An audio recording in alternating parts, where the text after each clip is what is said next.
주 예수님의 은혜가 함께 하시기를 빕니다. 오늘 하루도 주님께서 주시는 은혜로 승리하시는 하루 되시기를 바랍니다. 이제 우리의 모든 것을 드려서 6월 2일 아침 예배를 하나님께 드리겠습니다. 먼저 사도신경으로 우리의 신앙을 고백하겠습니다. 나는 전능하신 아버지 하나님 천지의 창조주를 믿습니다. 나는 그의 유일하신 아들 우리 주 예수 그리스도를 믿습니다. 그는 성령으로 잉태되어 동정녀 마리아에게서 나시고 본디오 빌라도에게 고난을 받아 십자가에 못 박혀 죽으시고 장사된 지 사흘 만에 죽은 자 가운데서 다시 살아나셨으며 하늘에 오르시어 전능하신 아버지 하나님 우편에 앉아 계시다가 거기로부터 살아있는 자와 죽은 자를 심판하러 오십니다. 나는 성령을 믿으며 거룩한 공교회와 성도의 교제와 죄를 용서받는 것과 몸의 부활과 영생을 믿습니다. 아멘. 오늘 우리에게 주시는 하나님의 말씀은 에스더서 7장 1절부터 6절까지의 말씀입니다. 주어진 하나님의 말씀을 받들어 읽겠습니다. 에스더서 7장 1절부터 6절입니다. 왕과 하만은 에스더 왕후가 차린 잔치에 함께 갔다. 둘째 날에도 술을 마시면서 왕이 물었다. 에스더 왕후, 당신의 간청이 무엇이요? 내가 다 들어주겠소. 당신의 소청이 무엇이요? 나라의 절반이라도 떼어주겠소. 에스더 왕후가 대답하였다. 임금님, 내가 임금님께 은혜를 입었고 임금님께서 나를 어여삐 여기시면 나의 목숨을 살려주십시오. 이것이 나의 간청입니다. 나의 결례를 살려주십시오. 이것이 나의 소청입니다.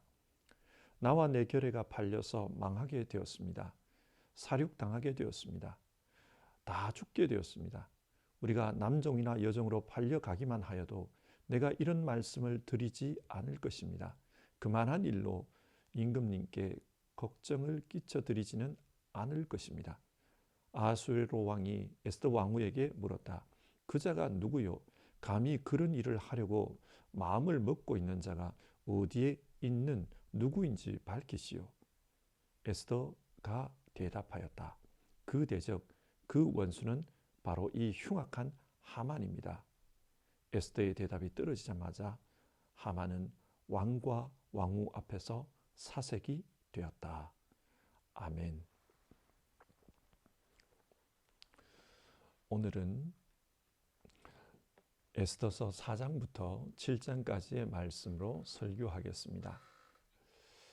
에스더의 이름은 별이라는 뜻입니다. 별은 낮에는 잘 보이지 않습니다.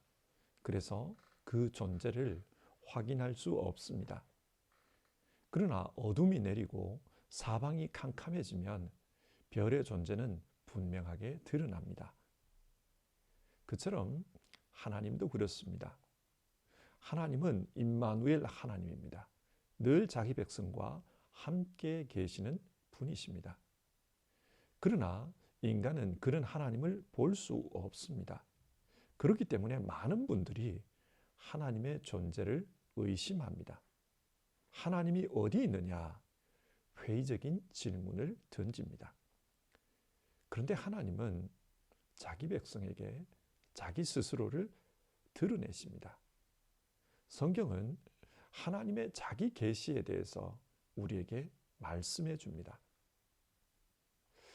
에스더서는 머나먼 이국 땅에서 어두운 밤과 같은 고난의 역사를 살았던 유대인들의 이야기를 기록하고 있습니다. 유대인들은 하만의 계략으로 12월 13일 민족 전체가 학살당할 위기에 처했습니다. 그것이 어제 살펴본 에스더서의 내용이었습니다. 이 당시 유대인의 상황을 한마디로 표현한다면 고난의 밤이었습니다. 그러나 이 밤은 하나님이 함께 계심이 드러나는 그런 시간이기도 합니다. 마치 어두운 밤하늘에 별이 반짝반짝 자기 존재를 드러내듯 보이지 않던 하나님은 위기에 처한 고난에 처한 자기 백성에게 하나님이 함께 하고 계신다는 것을 드러내 보이십니다. 오늘 성경 말씀을 통해 이 사실을 한번 확인해 보도록 합시다. 먼저 에스더서 4장입니다. 하만의 계략을 알게 된 모르드게는 슬피 울며 통곡합니다. 그리고 이 소식은 에스더 왕비에게까지 알려집니다. 에스더 왕비는 자기의 양아버지인 모르드게가 왜 그렇게 슬피 통곡하고 있는지 그 이유를 알아봅니다. 그리고 유대민족이 지금 어떤 상황에 처해 있는지 그것도 알게 되었습니다. 그때 모르드게는 에스더 왕비에게 지금 유대민족이 처한 문제를 왕에게 간청해서 유대민족이 살 수 있게 탄원하라, 그것을 요구합니다. 그런데 에스더 왕비는 그렇게 탄원하는 것은 곤란하다고 했습니다. 왜 곤란하다고 합니까? 궁중법도 때문입니다. 당시 궁중법도는 왕이 부르지 않았는데 왕에게 먼저 다가가는 자는 누구든지 사형으로 다스리게 되어 있었습니다. 예외가 있기는 하지만 당시 궁중법도가 그러했습니다. 그래서 에스더는 왕에게 나아가 탄원하기가 어렵다, 그렇게 말했습니다.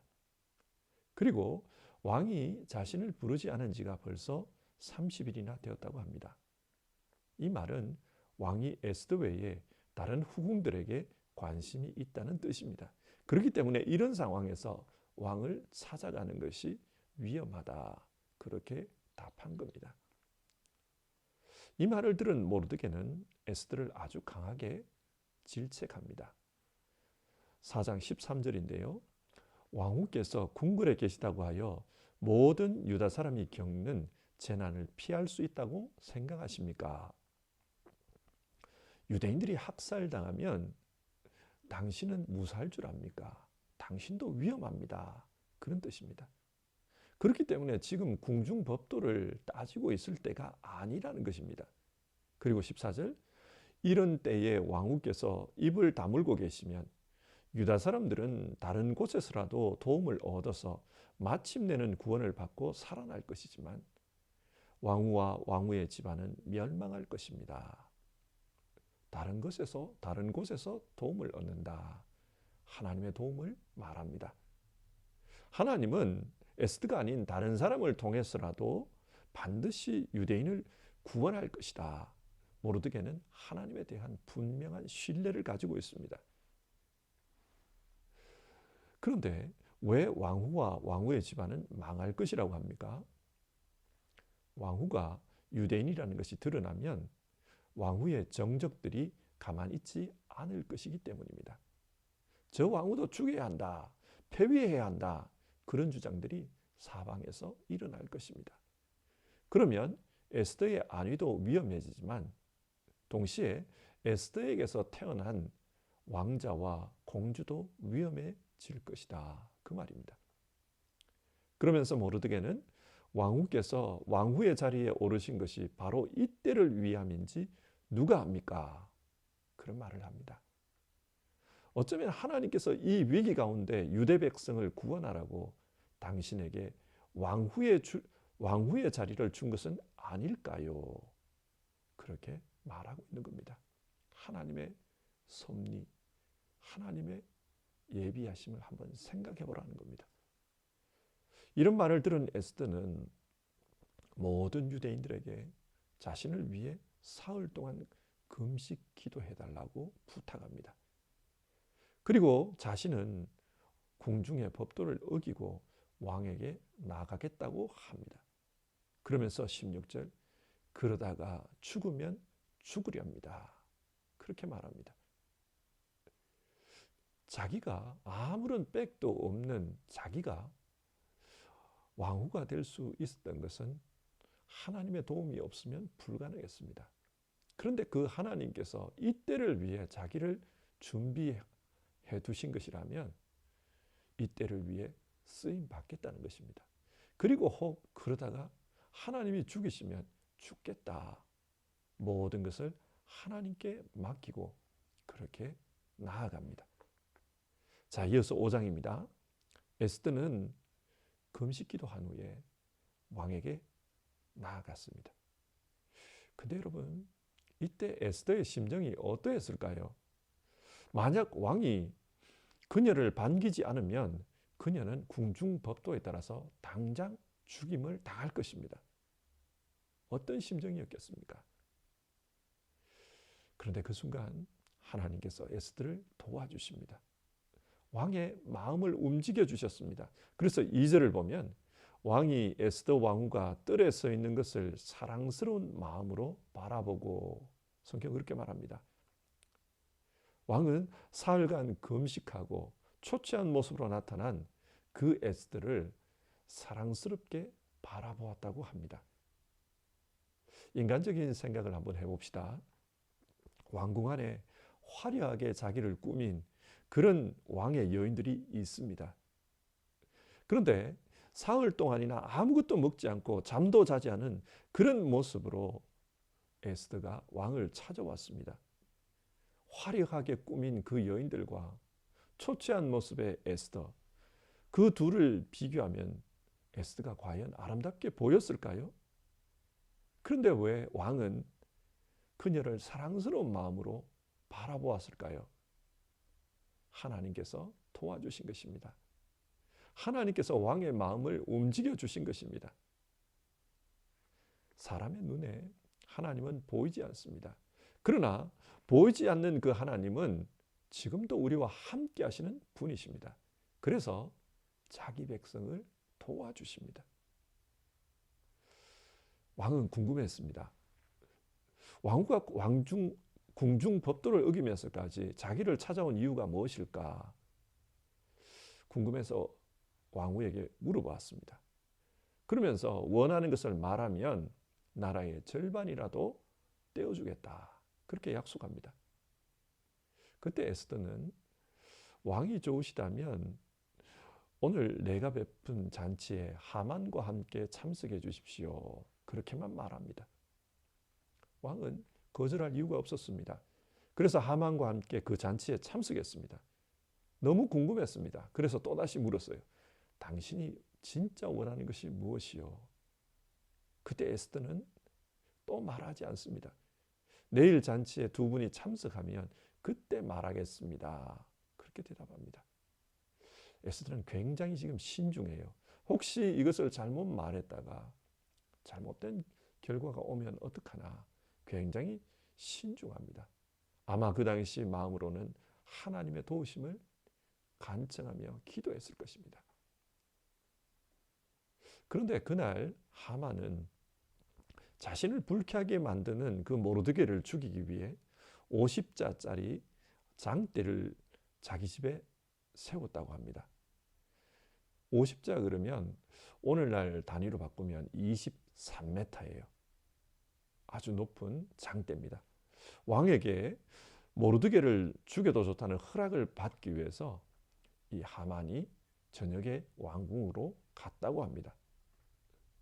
여기서 모르드게를 장대에 달아 죽인다, 그런 표현이 나오는데 이것은 아주 잔인한 페르시아의 처형 방법입니다.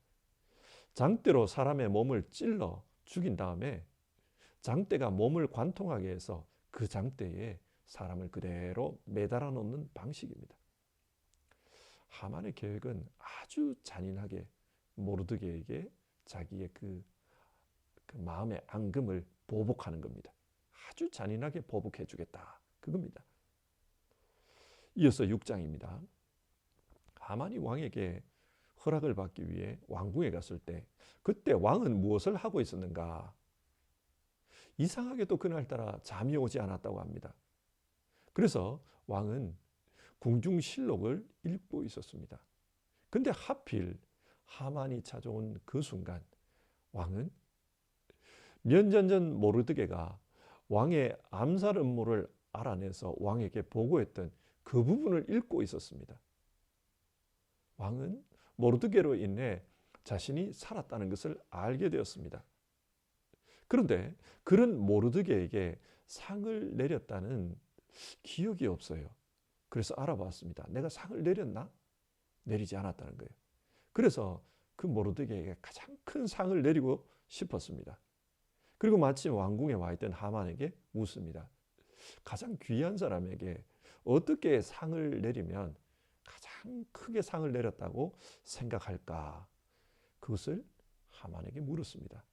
그러자 하만은 이 나라에서 가장 귀한 사람이 자기 자신이라고 생각하고 이렇게 해주시면 좋겠습니다. 자기 소원을 말한 거예요. 그런데 알고 보니 가장 귀한 사람이 자기 자신이 아니라 모르드게였습니다. 자기가 싫어하는 그 모르드게였어요. 그래서 하만은 모르드게를 죽이러 갔다가 모르드게에게 상을 베푸는 일을 하고 왔습니다. 모르드게를 태운 말을 이끌고 수도 수산을 거닐면서 이 사람은 왕이 가장 높이는 사람이다. 그렇게 소리를 지르며 시가 행진을 했다는 것입니다.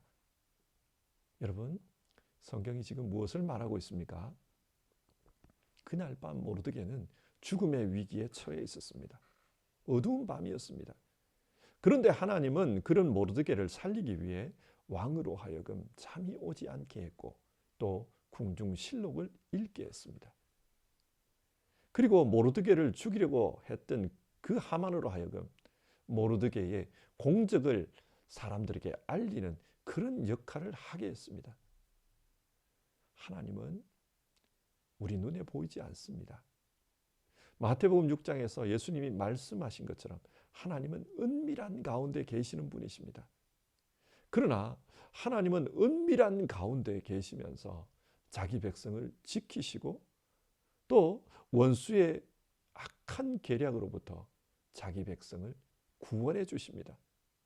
하나님은 이처럼 은밀한 가운데 계시지만 자기 백성을 위해 쉬지 않고 일하시는 임마누엘 하나님이십니다. 자, 7장의 내용을 보겠습니다. 왕과 하만은 에스더 왕후가 준비한 두 번째 잔치에 참여했습니다. 왕이 궁금해서 물었습니다. 당신의 소원이 무엇이요? 다 들어주겠소. 나라의 절반이라도 떼어주겠소. 그러자 왕후가 자신의 소원을 말합니다. 그 소원이 무엇이었습니까?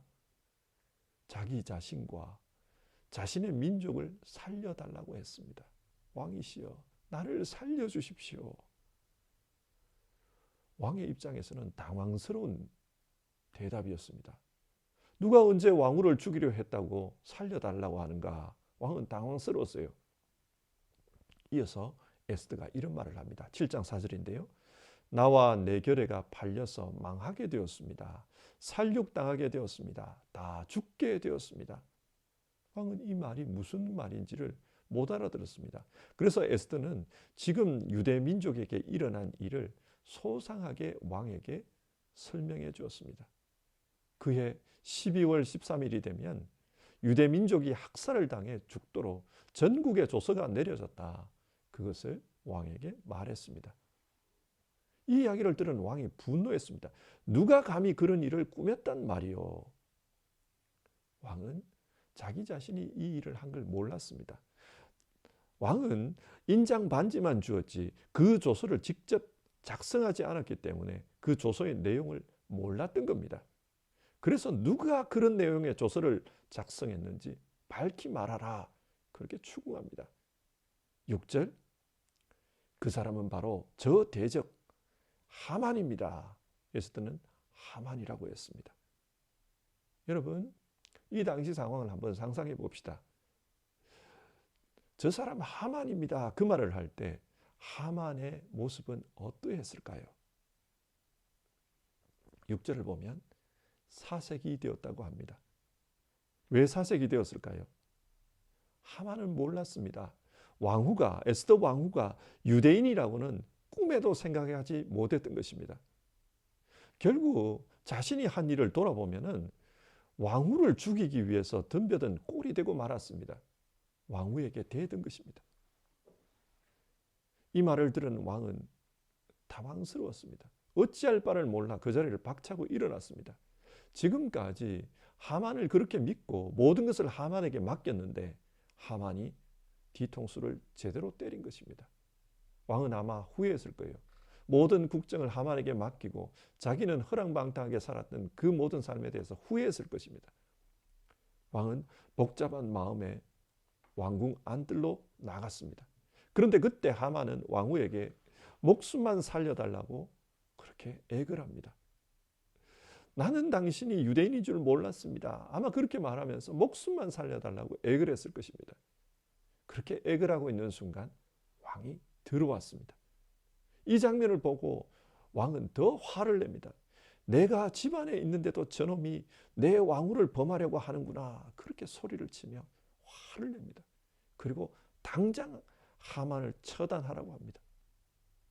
하만은 그 순간 왕후를 겁탈하려 한 파렴치범으로 몰려 죽게 됩니다.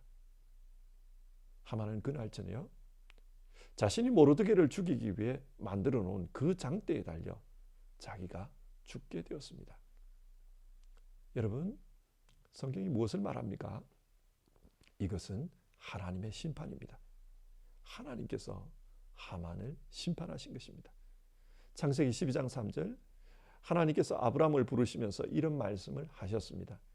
너를 축복하는 사람에게는 내가 복을 베풀고 너를 저주하는 사람에게는 내가 저주를 내릴 것이다.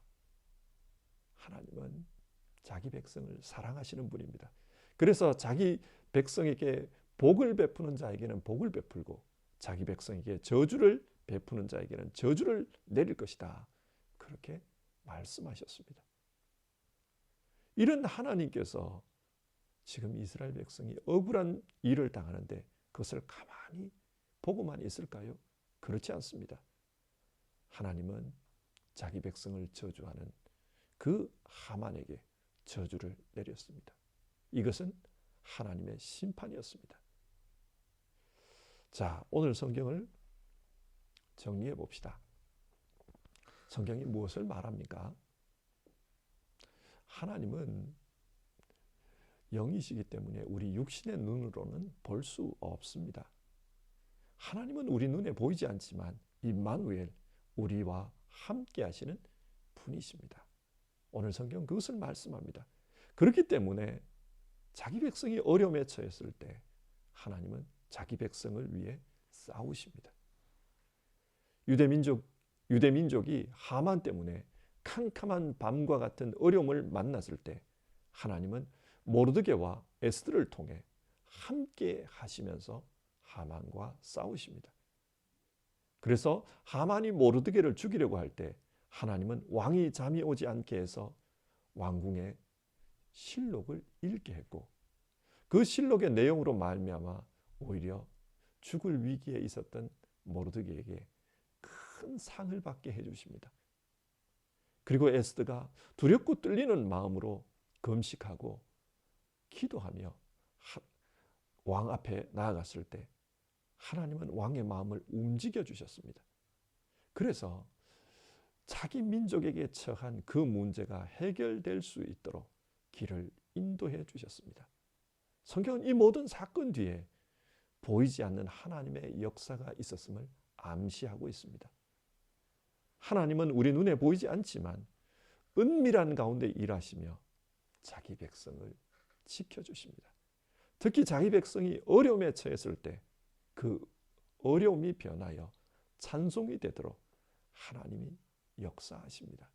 여러분, 이것을 우리에게 주시는 말씀으로 믿으시는지요? 오늘 하나님께서 우리에게 주시는 말씀으로 그렇게 믿으시는지요? 처음 이야기로 돌아가 봅시다. 에스더라는 이름은 별이라는 뜻입니다. 별은 대낮에는 보이지 않습니다. 그러나 보이지 않는다고 해서 별이 없는 것은 아닙니다. 분명히 있습니다. 그리고 이 별은 캄캄할 때, 모든 것이 보이지 않을 때, 그때 오히려 뚜렷하게 자기 모습을 나타냅니다. 하나님은 오늘 우리에게 이런 방식으로 찾아오십니다. 우리에게 임마누엘 하나님이 함께 하신다는 것을 자기 백성의 고난의 삶 가운데 임재하셔서 나타내 보여주십니다. 그것이 오늘 우리가 본 성경 내용입니다.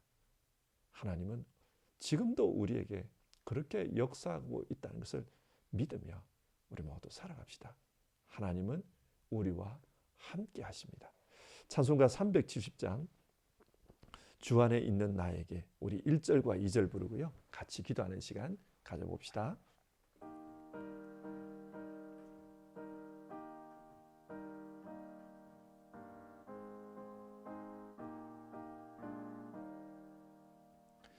주 안에 있는 나에게 딴 근심 있으랴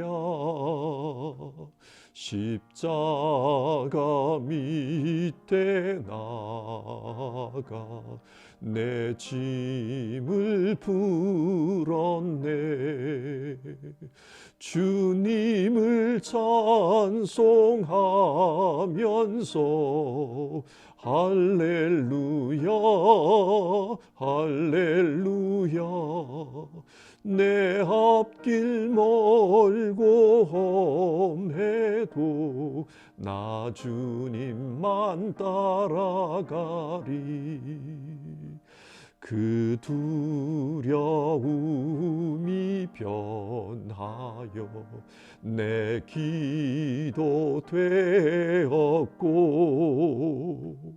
전날의 한숨 변하여 내 노래 되었네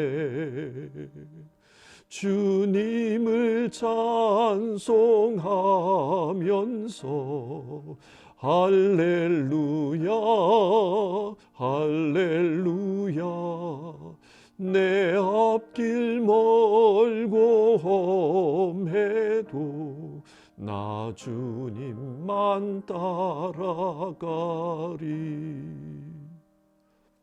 아멘. 오늘 말씀을 생각하며 함께 기도합시다. 하나님, 오늘 성경 말씀을 통해 하나님은 우리 눈에 보이지 않지만 분명히 우리와 함께 하시는 분임을 성경을 통해 살펴보았습니다. 우리 삶 가운데 하나님이 계시는 것 같지 않고 어려움만 자꾸 커지는 그런 때가 우리에게도 있습니다. 그러나 그때에 오히려 별과 같이 그 어둠 속에서 분명하게 하나님의 존재를 드러내며 우리에게 찾아오시는 그 하나님을 우리가 볼 수 있게 하옵소서. 하나님, 어려움 속에서 때로는 하나님을 부인하고 때로는 하나님을 원망하고 때로는 정말 믿음 없이 우리가 그렇게 살아갈 때도 있습니다만 오늘 성경 말씀 붙들고 우리 하나님이 우리와 함께 계시는 것, 임마누엘 하나님이 우리 가운데 계시면서 역사해 주시는 것, 그건 믿으면서 사는 우리 모두 되게 하여 주시옵소서. 모르드게와 에스더에게 역사하신 그 하나님이 오늘 우리와도 함께 하시는 하나님이심을 알고 우리 모두 그 하나님 믿으며 살게 하옵소서. 두려움이 변하여 내 기도가 되었고 한숨이 변하여 내 찬송이 되는 그런 역사가 하나님이여 오늘 우리 성도님들 삶 가운데 나타나게 하여 주시옵소서. 이 모든 말씀 우리 주님 예수님의 이름으로 간절히 기도드렸고 다하지 못한 기도는 주님 가르쳐 주신 기도로 대신합니다. 하늘에 계신 우리 아버지, 아버지의 이름을 거룩하게 하시며 아버지의 나라가 오게 하시며 아버지의 뜻이 하늘에서와 같이 땅에서도 이루어지게 하소서.